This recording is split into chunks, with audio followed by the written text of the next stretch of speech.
ఏకాదశి తిథి ఉన్నంతసేపు అంటే ఏకాదశి ఎప్పుడు మొదలైందో అప్పుడు ఒక రాత్రి కూడా పరివ్యాప్తం అవుతుంది. ఆ రాత్రి ఆపగలు మీరు జాగరణ యందు ఉపవాసమునందు ఉండాలి. అంటే మారుస్తూ ఉండాలి. ఒకటే చేస్తున్నారనుకోండి మనసు ఏమవుతుందంటే దాన్ని విడిచిపెట్టి ఇంకో చోటుకి వెళ్తుంది. అందుకే ఏకాదశి చేసేటప్పుడు ఏం చేస్తారంటే సంఘంగా చేస్తారు. సాధారణంగా ఏకాదశి తిథిని ఒక్కడే చేయడం కొంచెం కష్టం.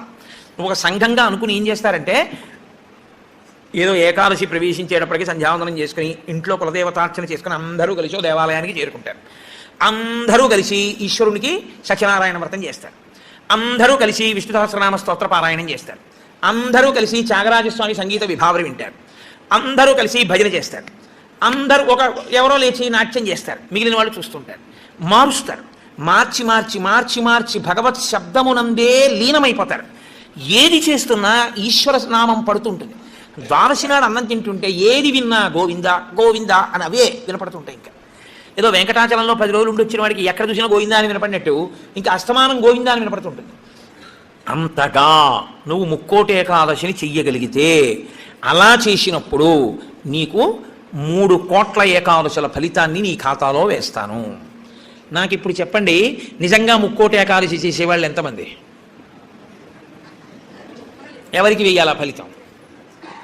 24 ఏకాదశుల్లో ఒక్క ఏకాదశి అలా చేయగలవా అంటే దాని అర్థం ఏమిటో తెలుసా అండి? ఒక ఏకాదశి నిజంగా అలా చెయ్యాలని మీరు అనుకుంటే కనీసం ఇంకో ఏకాదశి మీరు అలా రిహార్సల్ వేయాలి. మీరు ఇంకో ఏకాదశికి రిహార్సల్ వేస్తే అది వస్తుంది ఇబ్బంది కాబట్టి ఆ రోజుని ఇది రాకుండా చూసుకుందామని మీరు జాగ్రత్త పడతారు. ఓ పని చేస్తున్నారనుకోండి, ముందే ఇలా చేస్తే బాగుంటుంది ఇలా చేస్తే బాగుంటుందని ప్రణాళిక రచిస్తారే, ప్రణాళిక రచనకు పక్కన ఇంకొక ఏకాదశి జరగాలి. అందుకే ముక్కోటి ఏకాదశి ఒక ఏకాదశి ఎవడు చేయడు, పక్కన ఇంకో ఏకాదశి చేసేస్తాడు. అంటే ఏదో ఏకాదశి చేశారనుకోండి, ఓహో ఏకాదశి చేస్తే ఇదిగో ఇలా ఇలా ఇబ్బందులు ఉంటాయి. నేను మీకు ఒక ఉదాహరణ చెప్తాను. ఏకాదశి రేపు వ్రతం చేద్దాం అనుకుని ముందు రోజు మీరు పుల్లని పదార్థాలు తీయటి పదార్థాలు బాగా తినేశారనుకోండి, మీరు ఇంకా దాహాన్ని ఆపలేరు. దాహము తనంత తాను పొటమరించకుండా ఉండాలి అంటే మీరు శారీరకమైన ఆంతరమైన జాగ్రత్తలు కొన్ని తీసుకోవాలి. ఒకటి, వేడిగా ఉన్న చోటుకి వెళ్ళి మీరు కూర్చోకూడదు, శరీరం పడిపోతుంది, డిహైడ్రేట్ అయిపోదు. కాబట్టి అందుకే పరమేశ్వరుడు కూడా అనుకూలమైనటువంటి కాలంలో ఇచ్చాడు, పుష్యమాసంలో ఇచ్చాడు. నీటిని శరీరం ఎక్కువ డిమాండ్ చేయదు ఈ టైంలో. ఇది ఆయన పట్టుకెళ్ళి రోహిణీ కార్తీలో పెట్టాడు అనుకోండి, అసలు ఉండడు ఎవరు చేసేవాడు కదండి. అందుకని పట్టుకొచ్చి హేమంత ఋతువులో పెట్టాడు, తనంత తాను పైనుంచి చల్లగా ఉంటుంది. కాబట్టి ఏకాదశి చెయ్యడం అంటే దాని అర్థం ఏమిటో తెలుసా అండి? దానికి 3 రోజులు ముందు నుంచి మీరు పదార్థముల మీద అదుపులోకి వచ్చేయాలి. ఇక ఒక్కసారి అది తింటే మళ్ళీ ప్రయత్నపూర్వకంగా మీరు మంచినీళ్లు తాగాలనుకుంటే తప్ప దాహం వేయకుండా శరీరం నిలబడగలిగినటువంటి రీతిలో ఆహారం ఏది ఉంటుందో అటువంటి ఆహారాన్ని ఎంచి అంత సాత్విక ఆహారంతో నిలబెట్టాలి. ముందు నిలబెడితే ముక్కోటి ఏకాదశి నాడు నీళ్ళు అడగకుండా ఉంటుంది, శక్తి లోపల నిలబడుతుంది. అంతకు ముందు కొన్ని రోజుల పాటు మీలోని శక్తిని క్షయం చేసేయకుండా మీరు ఉండాలి. మీ తేజోక్షయం చేయకూడదు. అంతకన్నా ఇంకో మాట నేను చెప్పను. అలా మీరు నిలబడగలిగితే ముక్కోటి ఏకాదశికి మీరు సిద్ధపడగలుగుతారు. అకస్మాత్తుగా ముక్కోటి ఏకాదశి ఓటీ చేసేస్తానంటే కుదరదు. కాబట్టి అసలు ముక్కోటి ఏకాదశి అన్నదాని యందు ఎంత సత్యమైన వాక్కులు ఉన్నాయో, శరీరమును క్లేశపెట్టడం అనేటటువంటిది శాస్త్రమునందు ప్రతి 11 రోజుల్లో ఒక రోజు తప్పదు. ఏకాదశి అంటే ఆ 11 ఈశ్వరుని యందు నిలబడాలి. 5 జ్ఞానేంద్రియాలు, 5 కర్మేంద్రియాలు, మనస్సు 11 నిలబెట్టాలి. దానికి ఉపవాసం చెయ్యాలి.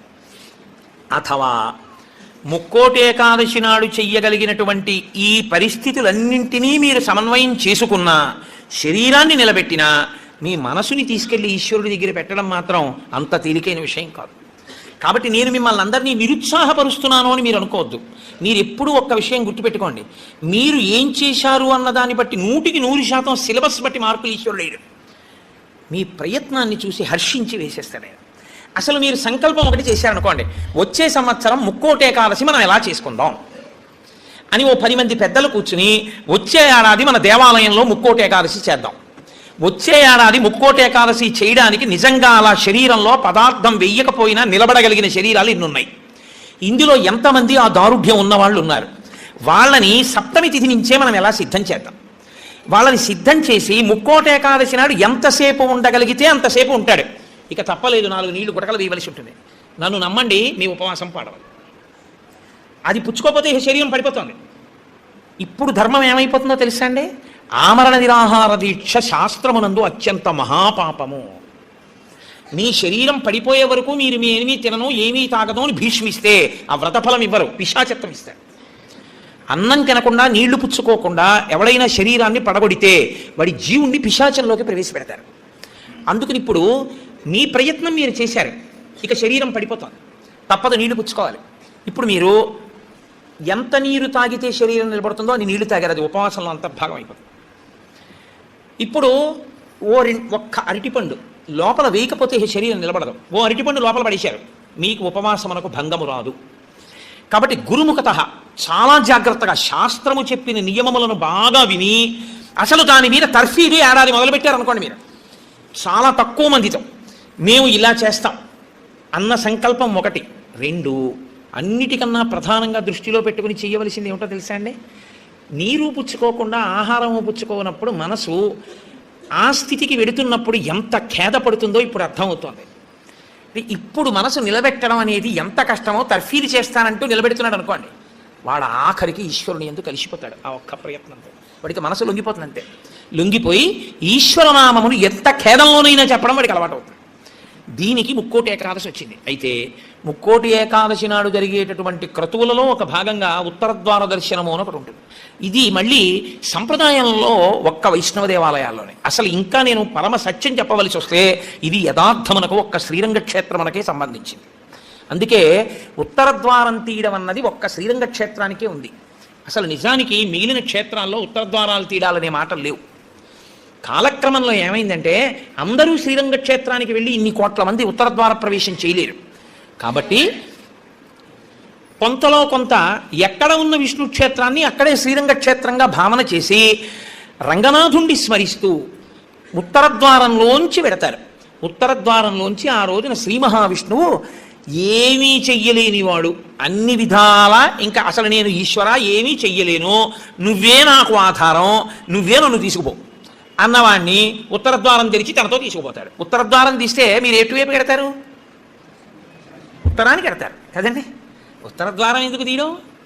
దక్షిణ ద్వారం తీయకూడదా, తూర్పు ద్వారం తీయకూడదా? తూర్పు మంచిది కదా, మరి ఉత్తరద్వారం ఎందుకు? మీరు యథార్థాన్ని గమనిస్తే ఉత్తరాన ఏముంటుందో తెలుసా అండి? హిమాలయాలు ఉంటాయి, ఉత్తరాన కైలాసం ఉంటుంది, ఉత్తరాన మృత్యుంజయుడు పరమేశ్వరుడు ఉంటాడు. ఉత్తర దిక్కుకి ప్రయాణం చెయ్యడం అంటే దక్షిణ దిక్కుకి ప్రయాణం ఆగిపోవాలి. దక్షిణ దిక్కుకి ఏది ఎడుతుందంటే శ్మశానం ఉంటుంది దక్షిణ దిక్కున.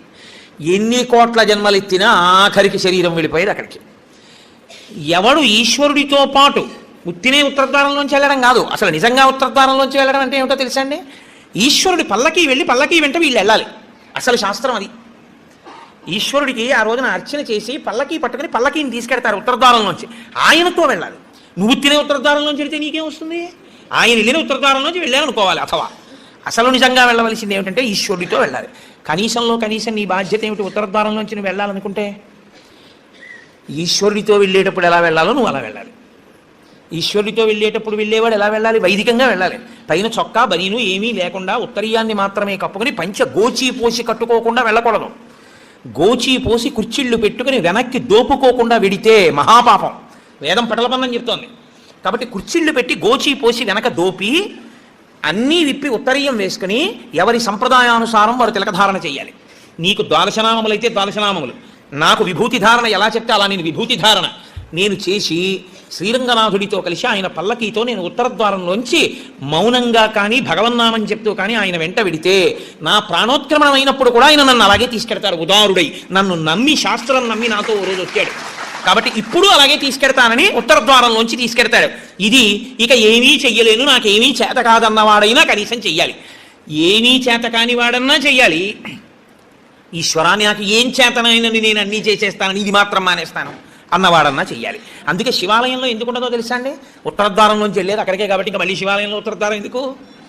అంత శివకేశవ అభేదంగా ఉంటుంది ముక్కోటి ఏకాదశి యథార్థమునకు. కాబట్టి ముక్కోటి ఏకాదశి తిథి, ఏకాదశి తిథి అంత గొప్పవై ఉంటాయి. అందుకని ఉత్తరద్వార ప్రవేశం చేస్తారు. అటువంటి ముక్కోటి ఏకాదశి తిథి నాడు మీరు భగవత్ సంబంధంగా ఏది చేసినా కూడా దేశకాలాదులను అనుసరించి కోట్ల రెట్లలో ఈశ్వరుడు దాని ఫలితాన్ని ఏర్పాటు చేసేస్తాడు. మీరు రామచంద్రమూర్తిని నించోబెట్టి పంచామృతాలతో అభిషేకం చేశారనుకోండి, 3 కోట్ల పర్యాయములు అభిషేకం చేసిన తర్వాత ఆ మూర్తి ఎంత తేజస్సుతో నిలబడుతుందో అంత తేజస్సుతో నిలబడిపోతుంది. అక్కడ ఇప్పుడు ఆ వంశానికి ఆ దేవాలయానికి ఎంత శక్తి వచ్చేసిందో మీరు ఆలోచించండి. మీరు ఒక తులసిదళం పట్టుకొచ్చి శ్రీ మహావిష్ణువుకి ఇచ్చారనుకోండి, మీరు 3 కోట్ల తులసిదళాలు పట్టుకొస్తే ఏ ఫలితమో ఆ ఫలితం ఇస్తారు. 3 కోట్ల ఏకాదశుల్లో 3 కోట్ల తులసిదళాలు పట్టుకొచ్చి ఇచ్చిన ఫలితం. మీరు రేపు ఒక్కసారి శ్రీరామ రామ రామే తిరమే రామే మనోరమే అన్నారనుకోండి, 3 కోట్ల పర్యాయములు విష్ణు సహస్రాన్ని పారాయణ చేసిన ఫలితం వేస్తారు. రేపు అన్ని 3 కోట్ల మీద వేస్తారు. రేపు మీరు ఏమీ చేయలేదనుకోండి, 3 కోట్ల పాపాలు చేసిన ఫలితం వేస్తారు. మరి అంతే కదండి. 100 మంది పరీక్ష కడితే 30 మంది పాస్ అయ్యారని నేనంటే 70 మంది ఏమైనట్టు? ఫెయిల్ అయినట్టేగా. మరి ఏమీ చెయ్యని వాడు ఏమైనట్టు? పాపాన్ని పొందినట్టు కదా 3 కోట్ల పాపాలని. కాబట్టి ఉత్తర ద్వార దర్శనము చెయ్యాలి, ఉపవాసము చెయ్యాలి. ఇందులో ఎవరెవరు ఏ మినహాయింపులో కెడతారో ఆ మినహాయింపును అనుభవించినా తాను చెయ్యగలిగింది చెయ్యాలి. నేను ఏమీ చెయ్యలేని వాడిని అనడానికి మాత్రం నీకేమీ లేదు. నువ్వు అసలు కదలలేని వాడు అయితే ఇంట్లో కూర్చుని గోవిందనామైనా చెప్పాలి. కాబట్టి రేపొక్క రోజు ఉదయం నుంచి కనీసం రాత్రి నిద్రపోయే వరకు జాగరణ చేయకపోయినా, నిద్రపోయే వరకు భగవన్నామమునందు మాత్రమే నిబద్ధుడయ్యుంటే అంతకన్నా భాగ్యం ఏముంటుంది? హరిప్రసాద్ గారి ద్వారా ఏ రామాయణాన్ని ఇక్కడ చెప్పించాడో రామచంద్రమూర్తి, ఆ రామచంద్రమూర్తే ఇక్కడ ఒక గొప్ప కార్యాన్ని రేపు చేయిస్తున్నాడు. రేపు శ్రీరామాయణం జరిగిన 42 రోజులు ఏ మూర్తులు, ఏ స్వామి, నేను మూర్తులు అనడం కూడా నాకు ఇష్టం ఉండదు, ఏ స్వామి ఆ వేదిక మీద కూర్చుని చెప్పించారో ఆ స్వామి రేపు ఇక్కడి నుంచి బయలుదేరి, నాకు ఆ అడ్రస్ కరెక్ట్గా తెలియదు, హరిప్రసాద్ గారు చెప్తారు, అక్కడికి విరాజమానుడు అవుతాడు. రేపు స్వామితో పాటు నడవడం అదృష్టం కదండి. ఉత్తరద్వార దర్శనం చేసుకుని రేపు స్వామితో పాటు రామనామం చెప్తూ మనం అందరం ఆ ప్రదేశానికి చేరుకోగలిగితే అక్కడ స్వామికి పంచామృతాభిషేకాలు చేసి స్వామిని పెడతారు. అక్కడ భజనలు ఉంటాయి, విష్ణు సహస్రనామ స్తోత్ర పారాయణ ఉంటాయి. కాకినాడ నుంచి త్యాగరాజస్వామి కీర్తనలే తన ఊపిరిగా బతికేటటువంటి మా అక్కగారు పెద్దాడ సూర్యకుమారి గారు వచ్చారు. ఆవిడ రామచంద్రమూర్తి యొక్క కీర్తనల మీద కచేరీ చేస్తారు. ఆ రామనామ సంకీర్తన ఉంటుంది. హాయిగా మీరు అంతగా మన శరీరాలు అలవాటు పడిపోయాయి కాబట్టి పడిపోతుందేమో అనుకుంటే, నేను అనుకుంటున్నాను ఆయన పెట్టడానికి సిద్ధాస్తుడు కాబట్టి ప్రసాదం కూడా కొంచెం సాత్వికంగా ఉంటుంది అని, కాబట్టి కొద్దిగా సాత్విక ప్రసాదం ఉంటుంది. కాబట్టి ఆ సాత్విక ప్రసాదం పుచ్చుకొని సాయంకాలం వరకు కూర్చోవచ్చు. చక్కగా రామనామం చెప్తూ 1 గంట రామనామం రాస్తూ, అంతకన్నా భాగ్యమే ఉందండి. ముక్కోటే కాల్చినాడు, రేపు పుస్తకాలు ఇప్పించండి అయ్యా మాకు. 1 గంట రామనామం రాసుకొని, రామనామం చెప్పుకొని, విష్ణు సహస్రం పారాయణ చేసుకుని, తులసి అర్చన చేసుకుని, పంచామృతాభిషేకం చూసుకుని, కీర్తనలు చూసుకుని నేను కాకినాడ వెళ్ళిపోతాను, మీరు ఇంటికి వెళ్ళిపోతారు. ముక్కోటి ఏకాదశి ఏ రామచంద్రమూర్తి దగ్గర కూర్చొని మనం రామాయణం విన్నామో ఆ రామచంద్రమూర్తే గుంటూరులో ఉన్న వాళ్ళందరికీ ముక్కోటి ఏకాదశి నాడు కూడా అద్భుత ఫలితాన్ని ఇప్పిస్తానని సంకల్పం చేశాడు. అందుకని రేపు తాను కదిలి మనని కూడా ఆయన వెంట రమ్మంటున్నాడు. అది కదా అసలు ఉత్తరద్వారం. కాబట్టి రేపు ఆయనతో కలిసి బయలుదేరుదాం. మిగిలిన కార్యాన్నంతటినీ హరిప్రసాద్ గారు మీకు వివరణ చేస్తారు. ఇంకొక విషయం, మృగశిరా నక్షత్ర సంజాతులైనటువంటి జగద్గురువులు, మహాపురుషులు, ప్రాతస్మరణీయులు ఎవరి పేరు స్మరించినంత మాత్రం చేత అజ్ఞానాం జాహ్నవీ తీర్థం, సర్వేషాం సుఖదం తీర్థం, భారతీ తీర్థమాశ్రయి. ఆయన మహానుభావుడు. సర్వేషాం సుఖదం, ప్రతి వారికి సుఖమును ఇవ్వగలిగినటువంటి వారు, అజ్ఞానులైనటువంటి వారికి గంగాతీర్థము వంటి వారు. అటువంటి భారతీ తీర్థస్వామి వారు శృంగగిరి పీఠానికి పీఠాధిపత్యంలో ఉన్నారు. ఇప్పుడు వారి నక్షత్రం ఉన్న రోజుల్లో అన్ని చోట్ల కూడా గురుపాదుకా పూజ జరుగుతోంది. గురుపాదుక, మీరు ఎప్పుడు ఒక విషయాన్ని జ్ఞాపకం పెట్టుకోవాలి. గురుపాదుకకి ఎందుకు పూజ? చెప్పులకి పూజ లేదుగా లోకంలో. ఒక రామచంద్రమూర్తి పాదుకలకి చేశారు. నన్ను గౌరవించవచ్చు, నా చెప్పుల్ని ఎవరు గౌరవిస్తారు? కోటేశ్వరారు, మీరు కట్టి విప్పిన పంచి ఇవ్వండి అని అడిగిన వాళ్ళు ఉన్నారు నన్ను. మీరు వేసుకు విప్పిన చెప్పులు ఇవ్వండి అని నన్ను ఎవరు అడగకూడదు కూడా. నేను అంత గొప్పవాడిని ఏం కాను. కానీ గురుపాదుకలను ఇస్తారు. ఎందుకో తెలుసా అండి? గురువుగారు నిలబడిన కారణం చేత గురువుగారి యొక్క శక్తి అంతా పాదములలోని నాడీమండలంలో ఉంటుంది. కొయ్య ఉపాసనా బలాన్ని పుచ్చుకుంటుంది. పుచ్చుకుని ఇబ్బంది లేకుండా సాధకుడిని కాపాడుతుంది. అందుకే కొయ్యపీట మీద కూర్చుంటారు. కొయ్య పాదుకలు వేసుకొని జగద్గురువులు తిరుగుతారు. వారి పాదములలో ఏ అనుగ్రహ శక్తిని పొంది ఉంటాయో ఆ అనుగ్రహ శక్తి ఆ కొయ్య పాదుకలలోకి కూడా దిగుతుంది. పాదుకలకి పూజ ఒకటి, పాదములకు పూజ ఒకటి కాదు. పాదుకా పూజయే పాదపూజ. పాదపూజ కన్నా పాదుకా పూజ గొప్పది. ఎందుకో తెలుసా అండి? పాదాలకి పూజ చేయడంలో కనీసం నీ అహంకారం అడ్డు రాకుండా ఉంటుంది. ఆయన మహాత్ముడు రావు, ఒకసారి నమస్కారం పెడతా ఉంటాం. ఆయన వేసుకు విప్పిన పాదుకలు రా అని నమస్కారం పెట్టాలంటే నువ్వు బాగా అహంకార పరిత్యాగం చేసి ఉండాలి. అప్పుడు నీ యందు గురుకటాక్షం బాగా ప్రసరిస్తుంది. ఎవరికి గురుకటాక్షం ప్రసరిస్తుందో వారికి పరబ్రహ్మమే అనుగ్రహిస్తుంది. కాబట్టి అటువంటి గురుపాదుకా పూజలు అనేక చోట్ల ప్రారంభమయ్యాయి. 3-4 ప్రదేశాల్లో జరిగాయి. మీ అదృష్ట విశేషం ఏమిటంటే ఇక్కడ గుంటూరుకి కల్పవృక్షంలో దొరికారు హరిప్రసాద్ గారు. శృంగగిరి పీఠాధిపతులకి వారి ఎందున్న వాత్సల్యం చేత ఈ మృగశిర నక్షత్రంలో ఈసారి వచ్చేటటువంటి విరోధీనామ సంవత్సర పుష్యశుక్ల చతుర్దశి అంటే పగటిపూట ఉపవాసం చేయవలసిన తిథి పుష్యశుక్ల చతుర్దశి బుధవారం నాడు గుంటూరు శృంగగిరి పీఠంలో గురుపాదుకా పూజ జరుగుతుంది.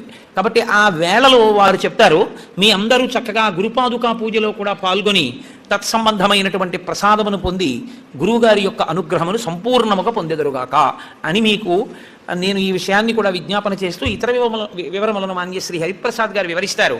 ఇక్కడతో నా ఉపన్యాసాన్ని పూర్తి చేస్తూ మంగళాశాసనపరై మదాచార్య పురోగమై సర్వైశ్చ పూర్వైరాచార్యై తత్కృతాయాస్తు మంగళం. మంగళం కోసలేంద్రాయ మహనీయ గుణాత్మనే చక్రవర్తి తనూజాయ సర్వభౌమాయ మంగళం. ఉమాకాంతాయ కాంతాయ కామితార్థప్రదాయినే శ్రీగిరీశాయ దేవాయ మలినాథాయ మంగళం. కరచరణకృతం వా కర్మవాక్కాయజం వా శ్రవణనైనజం వా మానసం వాపరాధం విహితం వా సర్వమేత్తక్షమస్వా శివ శివ కరుణాబ్ధే శ్రీ మహాదేవ శంభో. సర్వం శ్రీ ఉమామహేశ్వర బ్రహ్మార్పణమస్తు. స్వస్తి. Thank you for watching Teja Bhakti TV.